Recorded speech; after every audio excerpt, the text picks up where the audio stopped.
네, 오늘 같이 보신 말씀 사무엘상 17장 보시죠. 사무엘상 17장 1절로 11절. 우리 천천히 함께 한 목소리로 같이 봉독하십니다. 블레셋 사람들이 그들의 군대를 모으고 싸우고자 하여 유다에 속한 소고에 모여 소고와 아세가 사이에 에베스밤빔에 진침에 사울과 이스라엘 사람들이 모여서 엘라 골짜기에 진치고 블레셋 사람들을 대하여 전열을 벌였으니 블레셋 사람들은 이쪽 산에 섰고 이스라엘은 저쪽 산에 섰고 그 사이에는 골짜기가 있었더라. 블레셋 사람들의 진영에서 싸움을 도두는 자가 왔는데 그의 이름은 골리앗이요 가드 사람이라. 그의 키는 6규빗 한 뼘이요 머리에는 노투구를 썼고 몸에는 비늘 갑옷을 입었으니 그 갑옷의 무게가 놋 5천 세겔이며 그의 다리에는 놋 각반을 쳤고 어깨 사이는 놋 단창을 메었으니 그 창자로는 배틀채 같고 창날은 철 600 세겔이며 방패든 자가 앞에서 행하였더라. 그가 서서 이스라엘 군대를 향하여 외쳐 이르되 너희가 어찌하여 나와서 전열을 벌였느냐. 나는 블레셋 사람이 아니며 너희는 사울의 신복이 아니냐. 너희는 한 사람을 택하여 내게로 내려보내라. 그가 나와 싸워서 나를 죽이면 우리가 너희 종이 되겠고 만일 내가 이겨 그를 죽이면 너희가 우리 종이 되어 우리를 섬길 것이니라. 그 블레셋 사람이 또 이르되 내가 오늘 이스라엘의 군대를 모욕하였으니 사람을 보내어 나와 더불어 싸우게 하라 한지라. 사울과 온 이스라엘의 블레셋 사람이 이 말을 듣고 놀라 크게 두려워하니라. 아멘. 오늘 본문은 그 유명한 다윗과 골리앗의 전투의 전반부를 기록을 하고 있습니다. 오늘 큐티 23장까지 3절까지죠. 이스라엘에게 있어서 가시와 같은 존재, 옆구리의 가시처럼 늘 그들의 어떤 영적 상태에 따라서 하나님께서 자주 사용하셨던 도구 중에 하나가 바로 블레셋이었죠. 그래서 틈만 나면 이스라엘을 괴롭혔는데 이번에도 마찬가지로 블레셋이 이스라엘을 공격하기 위해서 이스라엘의 국경을 넘어서 오늘 본문에 소골하고 하는 그 근방에 그 전장을 형성을 합니다. 이스라엘도 이제 군대를 소집해서 모여서 오늘 본문을 보시면 엘라 골짜기라고 하는 골짜기를 사이에 두고 양쪽 산막 위에 군대를 이렇게 진열을 시켜요. 그런 상태에서 이제 대기하고 있을 때 나타난 사람이 바로 이제 골리앗이죠. 사무엘상을 기록한 이는 골리앗의 모습에 대해 상당히 상세하게 기록을 하고 있죠. 목적 자체가 어마어마한 사람이다라고 하는 것을 분명하게 강조하고 있죠. 3m의 키에 그 우람한 골격에 갑옷을 입고 창을 들었는데 그 갑옷의 무게가 지금 키로로 얘기하면 57kg에 창을 들었는데 창 앞에 있는 그 창날의 무게만 7kg. 3m 그 거인이 그 우람한 체격에 그 정도 무게를 들어야지 어울리긴 하겠죠. 근데 우리가 볼 때는 어마어마한 도저히 어떻게 할 수 없는 그런 그 모습 자체이죠. 그가 이스라엘 전선에 나와서 모욕하기를 이제 8절 9절의 내용이 그거예요. 누군지 나와 싸워서 이기면 우리가 너희들의 종이 되고 그리고 내가 만약 너희들의 대표자를 죽이면 너희들이 우리의 종이 될 것이다. 마치 어떻게 보면 제안하는 것처럼 보이지만 이건 조롱이죠. 그들에게 조롱합니다. 대놓고 조롱한다고 얘기해요. 물론 그 당시 고대 전투에서 1대1 전투는 종종 있었던 그런 상황이라고 그래요. 그렇다고 해서 1대1 전투에서 승리를 했다고 해서 니네가 졌으니까 다 들어와 뭐 그런 식으로 그렇게 곧바로 항복으로 들어가지는 않았다고 그래요. 1대1에서 져도 이겨도 전면전으로 들어가긴 하지만 그 군대를 대표하는 장수가 나와서 전쟁에 승리하거나 그 전투에서 패배했다고 한다면 이미 이제 기싸움에서 지고 들어가고 이기고 들어가는 거잖아요. 그러니까는 그곳의 승패가 전쟁의 승패와도 많은 연관성을 가질 수밖에 없었겠죠. 어쨌든 그렇게 골리앗이 나와서 이스라엘 백성들을 모욕하지만 오늘 보면 11절 보시면 이스라엘과 사울이 그 말을 듣고 놀라고 두려워했다고 그랬습니다. 왜냐하면 누가 봐도 골리앗을 대적할 만한 사람이 없었어요. 다른 사람보다 머리 하나 크다라고 얘기하는 사울도 사실은 골리앗 앞에서는 대볼 것도 없었고, 어제 말씀 보면서 사무엘 선지자가 대본에 다윗의 그 큰형 엘리압을 보고서 저 사람이 왕이다라고 생각할 만큼 대단한 위용을 가지고 있었던 엘리압도 전쟁터에 나왔지만 골리앗 앞에 설 수가 없었습니다. 왜냐하면 대적이 되지 않으니까. 그런 상태로 골리앗이 아침 저녁으로 40일 동안 나와서 그 일을 계속 반복했다고 그랬어요. 한편에서 그런 생각이 드는 거예요. 왜 굳이 40일 동안은 그 일을 해? 라고 생각했겠지만, 아까 소도에 말씀드렸던 것처럼 그들의 지금 양 진영이 골짜기를 하나 사이에다 두고 양쪽 산에 위치하고 있기 때문에 이 전쟁은 평지에서 이루는 전쟁하고는 사실 많이 다른 거예요. 그러니까 골리앗 입장에서도 전면전으로 가긴 부담스러워. 근데 무엇보다도 골리앗이 전쟁에 능한 사람이라는 게 3m의 아주 어마어마한 거구에 전쟁에 능한 어떤 실력을 가지고 있다고 하는 전투의 능력만이 아니라 전술에 있어서도, 왜냐하면 싸우지 않고 이기는 게 가장 지혜로운 것이니까. 그렇게 40일 동안 아침 저녁으로 나와서 그들을 윽박질러서 그들의 길을 완전히 다 바싹바싹 마르는 거죠. 그래서 우리가 24절에 보시면 이스라엘 사람들은 그를 보고 무서워하며 모두 그 사람 앞에서 달아났다. 세 번역에서 그렇게 표현하고 있습니다. 40일 동안 그들은 뭐 하고 있었을까요?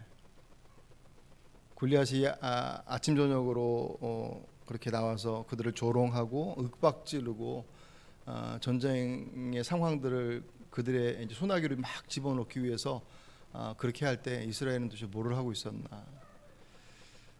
군사들은 두려워 떨고 있었다라고 했고, 나중에 도망갔지만 사울은 그 상황을 모면하기 위해서, 해결하기 위해서 25절에 보시면 포상 제도를 사용을 해요. 그래서 25절에 이스라엘 사람들이 이르되 너희가 이 올라온 사람을 보았느냐? 참으로 이스라엘을 모욕하러 올라왔도다. 그를 죽이는 사람은 왕이 많은 재물로 부하게 하고 많은 재물을 주고, 그리고 그의 딸을 그에게 주고, 사울의 사위가 되는 거죠. 왕의 사위가 되고, 또 그 아버지 집을 이스라엘 중에서 세금을 면제하게 할 것이다. 그 집안에 세금을 면제한다라고 하는 포상을 선언을 합니다. 근데 사실 골리앗 앞에서 세상을 다 준다고 해도 뭐 어떻게 해볼 수 있는 사람이 아무도 없죠. 결국 전세는 점점 블레셋으로 기울어져 가고 싸움 한번 못하고 끝날 것처럼 보였던 그 어려운 상황 속에 등장한 사람이 바로 다윗입니다. 달라도 너무 다른 거예요. 전쟁의 상황에 부름을 받아서 온 군사들이 그 전쟁을 위해서 나온 군인들인데 40일 동안 그렇게 철저하게 농락을 당하면서도 누구 하나 골리앗 앞에 나가려 했었던 사람이 하나도 없었는데, 아직 소년 티조차 제대로 벗지 않았던 그 다윗이 골리앗이 말하는 그 말을 듣자마자 마치 싸움닭처럼 돌아다니면서 내가 가겠다고. 그래서 사울의 눈에 들고, 그 장면이 내일 여름 큐티에 나오거든요.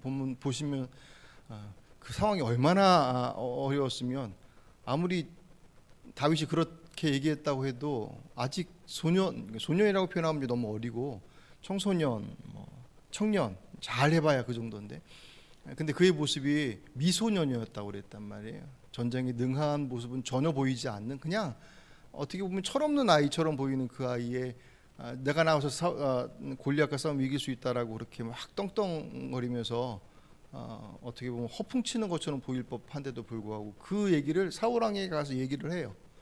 그리고 사울왕이 그를 또 데려와요. 진짜냐 뭐 그러면서. 그것만 보더라도 이스라엘의 상황이 얼마나 열악한지를 사실을 볼 수가 있습니다. 어쨌든 그렇게 골리앗과 싸우겠다고 덤벼들던 다윗이 결국은 승리로 마감을 짓죠. 오늘 우리가 볼 본문은 다윗까지 가지 않고 그 앞에 이스라엘과 이스라엘 백성들, 군사들과 사울이 취했던 모습을 좀 보려고 해요. 왜 이렇게 달랐을까? 골리앗이라고 하는 어마어마한 그 산과 같은 존재인데, 누가 서든, 그 사울이 됐던 다윗이 됐던 이스라엘 어떤 누가 서도 사실은 두려울 수밖에 없었던 그런 그 다윗을 앞에 두고 그 군인들의 행동과 다윗의 행동 선택이 왜 이렇게 달랐을까 했을 때 사울과 이스라엘 군사들은 그 문제를 골리앗의 문제를 어떤 방식으로 풀어가려고 했냐면 골리앗과 같은 방식, 우리가 그냥 이렇게 얘기하면 세상의 방식을 따랐다는 거예요. 무슨 얘기냐면 골리앗을 이기려면 골리앗보다 더 강한 사람이 있어야 돼. 그들의 해결 방식은 강한 자가 나왔는데 그 강한 자를 해결하려면 더 강한 힘이 있어야 돼. 근데 그들에겐 지금 그 힘이 없어요. 사람도 없어요. 그리고 나서 보니까 그들에게는 없는 것만 보여요. 40일 동안 그들이 뭐 했을까? 처음부터 그들이 그렇게 주눅 들어서 막 기가 빨리지는 않았겠지만 40일 동안 전쟁터에 나와서 아무것도 못하고 그들이 골리앗이 나와서 그 조롱하는 모습을 딱 들으면서 누구 하나 나서지 않는 그런 상황들을 그 군사들이 보면서 사울은 뭐한대 해서 어쨌든 그 안에도 능한 장수들이 있었을 거 아니에요. 그들의 전혀 움직이지 않는 모습들을 바라보면서 아마 그들에게는 우리는 사람도 없고 뭣도 없고 하는 아마 그 안에 없는 것들을 찾아내는 시간들이 그 40일 동안의 시간들이지 않았겠나. 그들의 눈에는 이길 수 있는 어떤 것들을 찾기보다는 질 수밖에 없는 내용들이 계속 그 안에서 거듭거듭 확인되어지고 묵상까지는 아니겠지만 계속 눈에 보이는 거죠. 누가 있었으면 이겼을 텐데 없네. 우리는 왜 골리앗 같은 사람이 없는 거예요? 골리앗 정도는 아니더라도 어쨌든 그 상황 속에 누구라도 치고 나가서 뭐라도 하면 목숨이라도 걸겠는데 왜 아무도 나가지 않는 거야라고 하는 그 안 되는 이유들, 그 내용들만을 그들이 찾고 있었어요. 근데 사실 앞에의 역사를 보면 이스라엘이 사울과 함께 이룬 승리한 전쟁들도 있거든요. 그 전쟁에 함께 나가서 그 전쟁의 승리를 경험했던 그들이었음에도 불구하고 그들은 어쩌면 그 전쟁의 승리의 원인들을 자신들이 가지고 있는 그 무엇인가로 두고 있었던 모양이에요. 결과적으로 보면 그렇죠. 왜냐하면 그들은 하나님을 전혀 찾지 않아요. 그러니까 우리는 성경의 내용을 보면 이스라엘의 전쟁의 승리가 하나님께 있음에 대한 것들이 명확하잖아요. 그런데 정작 그들은 목숨 걸고 전쟁터에 나가서 승리를 거둔 그들은 그 현장에서 제일 그것을 잘 알 것 같은데 오히려 그들은 그 전쟁의 승리를 그분이 아닌 자신들이 가지고 있는 그 무엇인가로 두었었던. 근데 이번에는 그 무엇인가가 통하지 않는 거예요. 예전엔 통했는데. 그 40일 동안 그들이 보여지는 그 두려움 속에서 우리는 이것도 저것도 없어라고 하는 그들 안에 온갖 생각들, 안 될 이유들만이 그들의 마음 가운데 막 자리 잡았을 때 결국 그들은 어떤 판단을 내립니까? 이제 힘도 없죠. 분위기도 다운되죠. 길은 없죠. 결국 그들은 어떤 선택을 해요? 도망가요. 사울은 무엇했느냐? 아까 말씀드렸던 것처럼 포상제도를 그들에게 제시했다고 그랬습니다.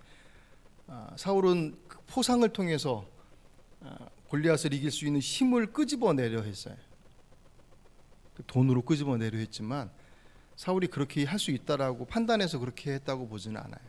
뭐라도 해야 했으니까 아마 시도한 방편 중에 하나였을 거예요. 근데 주목하게 되는 것은 어쨌든 포상이에요. 상금도밭 부자가 되고 왕의 사위가 되어지고 그 집안 세금 문제 책임져 주겠다고 하는 돈의 문제로 지금 이 골리앗의 문제를 해결하고자 하는 그런 선택들을 했습니다. 왜 네가 나가지 않았느냐라고 사실 얘기해도 소용없었어요. 왜냐하면 이 문제는 사울이 나가느냐 아니면 사울을 대신해 다른 누군가가 나가느냐라고 하는 그들의 가지고 있는 그들의 실력으로서 이 문제를 풀어나가는 방식이 아니기 때문에 애초부터 골리앗과 같은 방식으로 전쟁을 해서는 이 전쟁을 승리할 수 없다라고 하는 것이 애초부터 이 전쟁의 시작점이었어요. 이스라엘의 전쟁이 다 그랬잖아요. 물론 그들이 목숨 바쳐서 준비하고 훈련해야 되고 나름 어떨 때는 무슨 군사들을 막 셋으로 나눠서 게릴라식처럼 잠복도 하고 매복도 하고 여러 가지 모습들을 취하긴 하지만 성경에서 강조하고 있는 것은 그들이 그러한 군사적 전략을 썼기 때문에 그 전쟁을 이겼다라고 절대로 얘기하지 않아요. 노력했지만 전쟁터에 나갔다는 것 자체가 목숨을 걸은 거잖아요. 목숨 걸었지만 걸었으니까 이 전쟁을 이겼다라고 얘기하지 않습니다. 목숨을 건 그들을 하나님께서 도우셨다라고 하는 것을, 그 승리의 핵심이 그들의 목숨을 건 행위에 있지 않고 그들과 함께하는 하나님께 있다라고 하는 것들을 거듭 강조해요. 왜냐하면 그것이 가장 중요한 핵심이기 때문에. 말씀드렸던 것이 참 이상한 거예요. 이스라엘 진영 어디에서도 다윗이 오기 전까지는 하나님을 찾는 사람이 하나도 없어요. 이게 여유가 있어서 살만하고 이쯤 됐으면 되겠다, 이걸로 하면 되겠다, 이 전술이 됐던 아니면 이 장수가 나가면 되겠다라고 하는 나름의 어떤 방식이라든가 살 길이 모색이 돼서 굳이 하나님까지 찾지 않아도 상관없어라고 하는 상황이라고 한다면 그랬구나라고 이해할 텐데, 이 상황은 전혀 그렇지 않잖아요. 살 길이 없어요. 안 믿다가도 주님을 찾아야 될 상황인데도 불구하고 찾지를 않아요. 이상하죠. 근데 사울은, 주일날 보겠지만 사울은 하나님의 영이 그를 떠났어요. 물론 그 영은 구원의 영이 아니라 은사의 영이라고 그랬습니다. 그를 왕으로서 하나님의 통치하신, 하나님께 통치하시는 왕으로서의 그 사명을 감당할 수 있는 그 권세와 지혜와 재능도 함께 더해 주시는, 근데 그 하나님의 영이 떠났어요. 그리고 나서부터 사울은 하나님을 찾지 않아요. 군사들은 이 전쟁에서 거둔 승리가 자신들의 실력이 아닌 하나님의 도우시험이었다라고 하는 그 옛 과거의 경험들을 모조리 다 잊어버린 듯합니다. 아무도 하나님을 찾지 않아요. 도저히 답이 보이지 않는 상황 속에서 그들은 두려워 떨고 걱정하다가 없는 것만 찾다가 결국은 도망가 버렸습니다. 사울은 이상한 해결책만 내놓고 있습니다. 이 말씀을 이렇게 쭉 보면서 우리의 모습을 이제 비춰보는 거잖아요. 이야기들을 전체를 보면 다윗과 골리앗의 전투 속에서 다윗이 이겼다라고 하는 것이 부각되어져서 그 부분에 대한 것들을 초점을 맞추지만, 오늘 본문에서 우리에게 주시는 초점의 내용들은 왜 그들은 그런 선택을 했는가를 본다고 한다면, 우리도 그와 같은 비슷한 문제 앞에 서잖아요. 골리앗과 같은, 이스라엘 백성들이 여리고성과 같은 문제 앞에 서는 것처럼 골리앗과 같은 문제 앞에 우리도 선단 말이죠. 우리 교회가 그러는 문제 앞에 섰어요. 그렇게 보여지는, 그러니까 이 문제는 골리앗과 같은 방식으로 해결하는 것으로 덤벼들기 시작하면 그 전쟁은 승리할 수 없음은 자명한 거죠. 애초에 우리가 어떤 문제를 바라볼 때, 우리가 애초에 교회 문제 앞에 설 때 그때 기억이 납니다. 이건 우리의 재정의 문제로 해결할 수 있는 선을 넘어서는 것 아니냐. 예를 들어서 정말 온전히 올인했을 때 그것을 딱 맞출 수 있는 아구가 맞는 것이었으면, 야, 이건 우리가 정말 헌신하고 올인해야 되는구나라고 하는 것으로서 어느 정도 이렇게 이해를 할 텐데, 이 문제는 그런 선을 넘어서는 것들이다라고 하는 것으로 이미 그 방식은 아니구나라고 하는 것을 알고 시작했잖아요.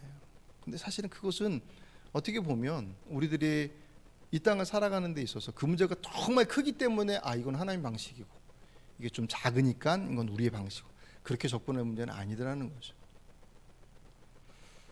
그렇게 본다면 골리앗과 같은 힘이 없어서 문제라고 두려워서 떨고 있지 않나?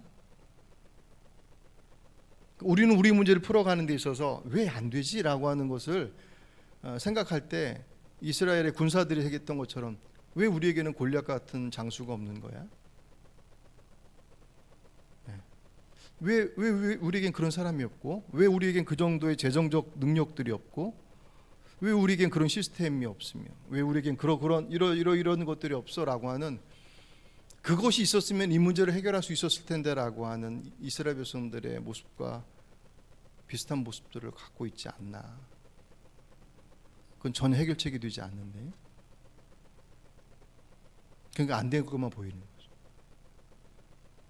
넉넉하게 보였다고 한다면 해결할 수 있다고 생각하는 자신감 때문에, 우리 이것 때문에 될 수 있어, 이것 때문에 될 수 있어. 우리는 다 없는데 그래도 돈이 있으니까 괜찮지 뭐. 우린 다 없는데 그래도 사람이라도 있으니까 괜찮지. 여러 가지 그 눈에 보여지는 것들을 찾아서 될 만한 것들을 찾아가지 않고, 보니 안 될 것들만 보여요. 안 될 것들만 보이죠. 찾기 시작하면 한두 곳도 없죠. 이도저도 없으면 뭐 사랑도 없고 뭣도 없고 없을 거 많이 있으니까 과연 그렇게 없는 것들을 바라보고 골리앗의 방식에 똑같이 반응하고 있지는 않은가. 그러다가 결국은 두려워서 나중에는 안 되겠다라고 그 자리를 도피해버리는 선택의 길을 걸어가고 있지는 않은가. 그게 우리 개인의 문제가 됐던, 가정의 문제가 됐던, 교회의 문제가 됐던, 아니면 우리 인생의 여정도 속에서의 모습이 됐던, 사실 적용해 본다고 한다면 얼마든지 적용점들이 선명하게 드러나죠. 우리는 없는 것만 찾고 있지 않나? 진짜 있는 것을 보지 않고 다윗은 오자마자 그것부터 봤는데, 다윗은 없는 게 더 많았는데 다윗은 있는 것을 받고 그 있는 것이 그의 가장 중요한 것임을 그 소년은 알았는데 이 장수들과 이스라엘 왕은 몰랐어요. 또 하나, 사울처럼 다른 거 찾고 있지 않나. 사울이 포상제도를 통하여서 이 문제를 풀어가려고 했습니다. 말씀드렸던 것처럼 그렇게 하면 누가 나온 거라고 확신했기 때문이라고 보지는 않아요. 사울이 왕이고 전쟁에서 전쟁을 수행했던 사람인데 지금 이 상황을 어떻게 해야 될지를 모르지는 않았을 거예요. 아마도 사울은 뭐라도 해야 됐기 때문에 그 일들을 제시했을 수도 있어요. 문제 해결하기 위해서 사울이 돈이라고 하는 포상이라고 하는 것을 선택했던 것처럼 사람을 찾거나 무엇을 찾거나, 그러니까 이스라엘 군사들이 없다라고 하는 것들을 어쩌면 사울은 거꾸로 그게 있으면 될까? 이거라면 될까라고 하는 그런 선택들을 하고 있는. 근데 그 해결책이 절대로 답이 될 수 없다라는 것을 어쩌면 사울도 알고 있었을지 몰라요. 뭐라도 해야 했으니까. 이 사울의 모습을 보면서 우리의 선택이 뭐라도 해야 되니까 하는 선택은 안 돼야 되겠다라는 마음을 가져요. 우리 기도의 자리가 뭐라도 안 되니까 기도라도 해야지라고 하는 마음으로 기도의 자리가 선다면 그 기도의 자리는 정말 그분의 인도하심들을 바라보는, 언약궤를 들고 나갔지만 언약궤를 들고 나가서 이길 줄 알았어 라고 했지만 그들은 언약궤는 상자만 들고 나갔지 그 안에 함께 하신 주님을 의지하지 않았던 그들처럼 뭐라도 해야지라고 하는 그런 마음으로 차려진 기도의 자리는 하나님 임재 없는 언약궤와 다르지 않죠. 우리가 찬양 예배를 준비를 하고 빈모임을 준비해서 이렇게 이루어가는 모든 과정들이 뭐라도 해야 하니까, 이 어려운 시대 속에서 헤쳐나가기 위해서 뭐라도 해야 하기 때문에 선택하는 무엇이라고 한다면 자칫 우리도 언약궤 들고 나갔던 그들의 모습과 다르지 않을 수 있다는 거죠. 그 마음이 되게 많이 들더라고요. 우리에게 주어진 그 예배의 자리와 우리의 섬김의 자리와 사역의 현장들이 뭐라도 해야지라고 하는 것이 아니, 정말 그분께서 맡겨주신, 오늘 이 시간 우리에게만 할 수 있는, 나만이 할 수 있는, 내게 맡겨주신 거니까. 그게 뭐 찬양팀이 됐던, 뭐 여기가 됐던, 아니면 교사가 뭐가 됐던, 어떤 모습이 됐든 교회 사역의 자리라고 한다면, 아니 교회를 떠나서 우리들이 주어진 삶의 자략들 속에서 마찬가지로 뭐라도 해야지라고 하는 마음으로서가 아니라 정말 하나님께서 맡겨주신 것임에 분명한 고백들을 가지고서 움직일 때 이스라엘의 군사들이 했던 실수들을 반복하지 않을 것이고 사울 왕이 범했던 그 일을 반복하지 않겠습니까? 준비하면서 적어도 우리는 그러지 말아야겠다는 생각이 들었어요. 그러지 말아야겠다는 생각이 안 들 수 없잖아요. 다 들죠. 문제는 말씀 묵상하면서 드는 마음들은 자꾸 이제 그런 부분들에 대한 마음들이 더 많이 들어요. 진짜 이들이 그렇게 정말 아무것도 의지할 것이 없는 상황인데 하나님을 정말 찾지 않았을까? 근데 성경에서 그런 행위의 모습들이 없다라고 하는 것은 진짜 그 행위가 없었을 수도 있고 있었지만 정말 그분을 의지해서 부르고 찾는 행위가 아니었을 수도 있어요. 분명한 것은 그분을 찾지 않은 거예요. 누가 봐도 찾아야 될 상황이, 누가 봐도 찾으라고 주신 자리에 근데 안 찾고 없는 것만 찾아요. 두려워 떨다 도망가 버려. 안 찾고 엉뚱한 것을 찾아. 그러다 그 자리에서 또 다른 실패를 경험해. 그 일이 우리 안에서도 얼마든지 일어날 수 있겠죠. 우리 교회 상황들을 맞닥뜨리고 딱 적용해 놓으면 정말 아구가 딱 맞아요. 그건 교회 문제만이 아니에요. 만약에 우리 큐티 부문이 이 부문으로 지어지지 않았다면 좀 오해할 수도 있을 거예요. 제가 여러분들의 마음을 이리저리 흔들기 위해서 이 부문을 딱 정해놓고 봐라 이렇지 않냐라고 할 것처럼. 하지만 그것은 단지 우리 교회의 상황에 대한 부분들을 설명하기 위한 하나의 샘플이 아니라 그냥 우리 인생의 문제들 앞에 우리가 서 있어야 될 모습이 어떤지에 대한 것을 그대로 보여준다고 생각이 돼요. 이 문제는 우리의 방식은 골리앗과 같은 방식, 세상의 방식과 같이 돈이 더 많거나 사람이 더 많거나 조직이 좀 더 잘 돼 있고 상황이 더 그런 상황들이 더 많아서 할 수 있고 그게 안 돼서 못하고의 문제로 접근하는 것은 믿음의 사람들의 방식은 아니라는 거예요. 그렇다면